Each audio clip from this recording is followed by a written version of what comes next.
your Las Vegas Raiders, Danny, hired Pete Carroll to be their head coach. A 3-year deal for Pete Carroll. When Ben Johnson was no longer available, this was my number 2 choice.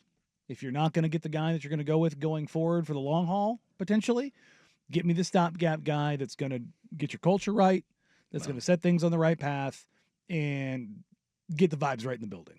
Because I don't think the vibes have been right for 5 years. He turned 74 in September.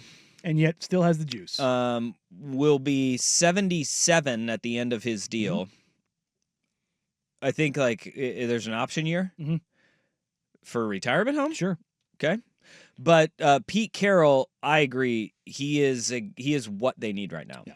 He is what the Raiders need right now, because if you're not going to go out and get the young, offensive-minded head coach, which could be a disaster with the way that their roster is right now, where you have really one guy on each side of the ball that Brock you're Bowers, like, we're Max good. Crosby. We're solid there. That's two. Really solid. Two of the best the best player at their position and one of the 5 best players at their position.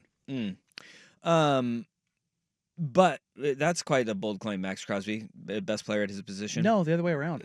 Oh, you think Brock Bowers is the best player at his position? Right now, yeah. Oh, okay. That's even more of the, because Max Crosby is top 5. Yeah. He's for sure. really damn good. Yeah. He's really, really, really I good. mean, who was the first team All-Pro tight end this year?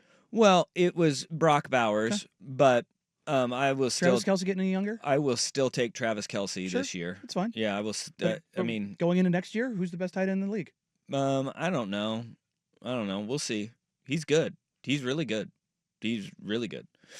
He's really all they have, though. Oh, yeah. Listen, I'm not disagreeing. I'm just saying they have 2 guys that are very, very, very good at what they do. Outside of that, it is barren. It is very barren. Here's the thing. They have plenty of, good players. Just good. That's all. Mm-hmm. But none of it really fits together or makes a ton of sense. Right. And so you're going to bring a guy in Pete Carroll who he can build a culture better than anybody else. He's done it in several places. Immediately, he is going to have credibility in that locker room. He is going to be able to start getting everybody in line of, this is how you win. This is the culture that builds winners. This is how we're going to do things around here. At that point, you can hand it off to whoever's next after 3 years, right? And that's what I hope going to they be the get right. important thing. Yes. And we just talked about Bobby Slowick. His offensive mind, his creativity, and the stuff that you've seen from him, he's exactly the kind of coach I think you need to be looking at. And if whatever the rumor mill is that, him and C.J. Stroud didn't see eye to eye, or there was some organizational dysfunction, whether it be between D'Amico Ryans or from Caserio in the front office now, go live under Pete Carroll for 3 years. Learn how to be a dude. Mm-hmm. That's what he does. That Pete Carroll, the relationship management stuff, that's what he does better than damn near everyone. Yeah. Go learn how to do that. And it's not like there's some coaches, McDaniels, that can't. Yeah. Cannot learn, will not learn. They're just not going to do it. They're just stubborn. They're a pain to deal with, and they're just coordinators for life. Fine. That's go do that. There's nothing wrong with that. But there are plenty of instances where coaches have gone and failed, i.e. Pete Carroll, learned and figured it out. Yeah. That's a thing that happens. More often than not, that's what does happen to every young coach, whether it's as a coordinator or as a head coach. When you're in Andy Reid, remember how when we were growing up, how much he got pummeled for his inability to manage games, to win the big one, to put together a game plan, to not get beat in the second half. Now we talk, you ask somebody half our age about Andy Reid, he might as well be, Don Shula. You know what I mean? He's never made a mistake in his life. And it's people tend to forget those Eagles years where he was, the 24/7 sports news cycle was him getting skewered. Yeah. So go nail your coordinator hires on the offensive and defensive side. I'm very comfortable with Pete picking the right guy on the defensive side. That's where he lives. They're totally cool with that. The offensive side, it's been up and down in Seattle, but if you go back further to his time in USC, he did bring in guys that were very bright and very forward-thinking. Yeah, that's a long time ago, though. Again, that's a it really, is. really long time ago, and we'll see kind of where Pete goes with that, and really what John Spytek, who the new GM is that they brought in from Tampa, what he has to say about that, and what Tom Brady has to say about it too, because Brady has got more and more power and leverage in that organization as a minority owner than what I think a lot of people assumed he would have from the onset of it. And that will go a long ways in two things: who your offensive coordinator is, because that will be the signal of where they want to go stylistically on the offensive side of the football, and then who your quarterback is. Are you ready for Russell Wilson? God, no. No. No, I don't want anything to do with that. No, on the. All right. Well, I mean, you remember what Russ said about the relationship? Yeah. Okay. Right.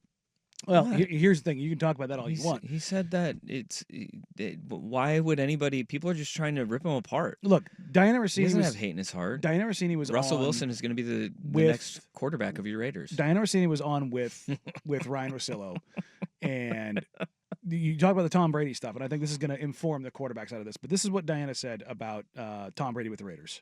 Take me through some of the Raiders stuff here. Let's just start with making it really clear that Tom Brady is running everything in Vegas. Now, that being said, he's not working with a lot there. Like, up until 2 days ago, I had somebody in the building say, we have no idea what we're doing.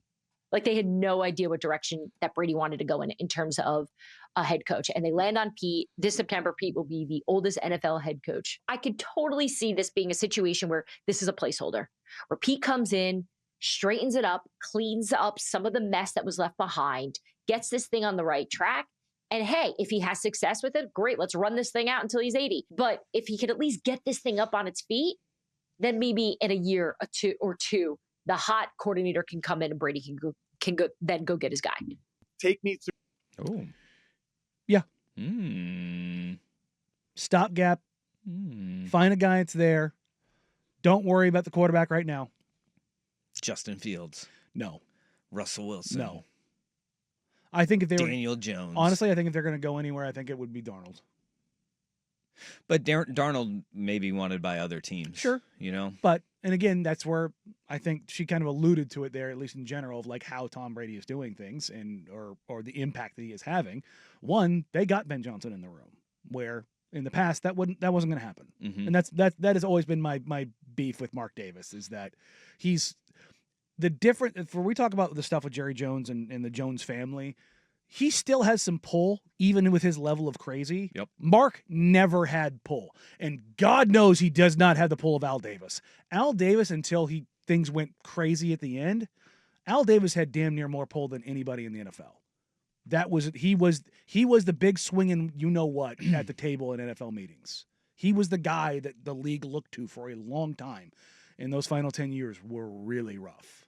And all that cachet, all of that stuff went away. And Mark never had a drop of it. And it's gotten worse.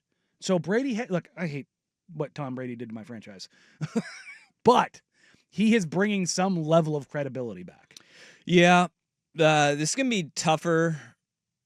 Like the offensive mind, bringing him in, a quarterback that is functional, that's easier said than done. It is. Especially when you have, you're bringing Pete Carroll in for 3 years. Mm-hmm. We talked about the quarterbacks next year in college football. It's not great, Bob. It is going to be a difficult climb because this 2 isn't years, just $50 million, Sam Darnold? I don't think you want that. Because you don't have Justin Jefferson or Jordan Addison or T.J. Hawkinson. Right now, I don't want Daniel Jones. I don't want Justin Fields. Right, I know. I don't want Russell Wilson. I want somebody that can at least progress the ball with Brock Bowers. That's all I'm caring about right now. I think that Sam Darnold, without a cast of characters and a great play caller, is just like those guys, because that's what we've seen over his career before last year with Kevin O'Connell, Justin Jefferson, and again, Aaron Jones. That's where I'm saying if you get a combination of Slowick and him, I think you at least you're not in a good spot. You're in a better spot. Boy, yeah, it's tough. Look, brother, have you watched this offense the last couple of years? I know, but I know you're trying to do the mental gymnastics. The bar is the floor. I'm not looking for a playoff team. I'm looking for functional growth. Yeah, I see that, but That's all. Yeah, you need dudes too. Yeah, you're not Yeah. wrong. I mean, that's tough. Look, in my world, I would love to just absolutely just be god awful. Mm-hmm. Be god awful and get stacked back to back top 2 picks. Yeah, I mean, I would be buying what you're selling if you had a quarterback, right? Yeah, 100%. Like that's the most desperate thing is like in these next two, this draft and the way things are shaping out right now, not great for a quarterback. no, or you get Shador. Oh God, Shador, Pete Carroll. What's the thing? Bobby Slowick. What the NFL draft is always weird, and there's Cam teams that are going Ward. to talk themselves into quarterbacks. There's a world that exists where Dion could go so toxic that he could keep Shador from going in the top 5. Yeah, And then you're the Raiders at 6. yeah, and then you're talking yourself into Shador Sanders. I don't like it. But you're gonna do it. I won't. You will. I won't. All right, we'll talk in May. Let's check in there. I've said it before. And You are just- so gonna talk yourself just into so it. we're clear, it's easier for me, and I don't know why. It's easier for me to talk myself into Cam Ward than to Shador. He's not gonna be there. No, I think Cam's going to go 1. Yeah, to Tennessee. It's gonna. Hey, maybe you can have Will Levis as your quarterback. Oh no, Mason Rudolph. well, that's worse. Is it? God, one's the mayo eater and one looks like mayo. Yeah. Whoa, that's rude. Mason Rudolph look like that? I thought he was like. He's white. I don't know. I didn't think This he is was. Mason Rudolph. Yeah. No, he doesn't. No. He looks like Just because he's a Tyler Harrow white doesn't mean he's not a white. no. No, he looks like Timu Jimmy G. Like not quite the same, but you're like, well, he's not like male model handsome, but you know, Look, he's a handsome dude. He does well at the bar. Yes. Yeah, no, he does well at the bar. But he's not Jimmy G, so No. it's like the knockoff version Face of it, Jimmy I G. did just fine at the bar. Huh? That's a pretty low bar too. Russ is like, if you wait long enough, oh my God, 2 o'clock happens. Yeah, just gotta wait. You gotta make sure the lights don't come up first. Mason is his middle name. Oh, what's his first name? Brett. Brett Rudolph. Oh yeah, that sucks so much more. Yeah, I would go by Mason too. Right? Yeah, Brett Rudolph He's is a bit Brett more Mason D-baggy. Rudolph the third. Oh, that's super D-baggy. Oh yeah, I definitely don't want him now. I think I would have gone by like Trey. I would have been like Trey Rudolph. Trey Rudolph. I mean, Trey Also, Murphy's name's super actually D-baggy. I think he had no good options. No, Trey sounds like. Murphy is actually he goes by Trey because he's Murphy the third. What if So he? he's Murphy the third. That's what like Trey Griffey does that too. I mean, what would be acceptable? Rudy Rudolph?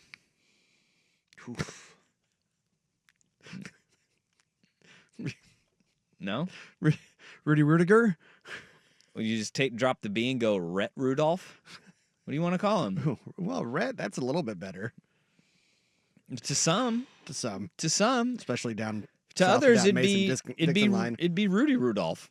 You know, come on. He's got a brother named Logan Rudolph. Oh, cool. He's an actor. Oh, see, I told you, handsome family. Yeah. All right.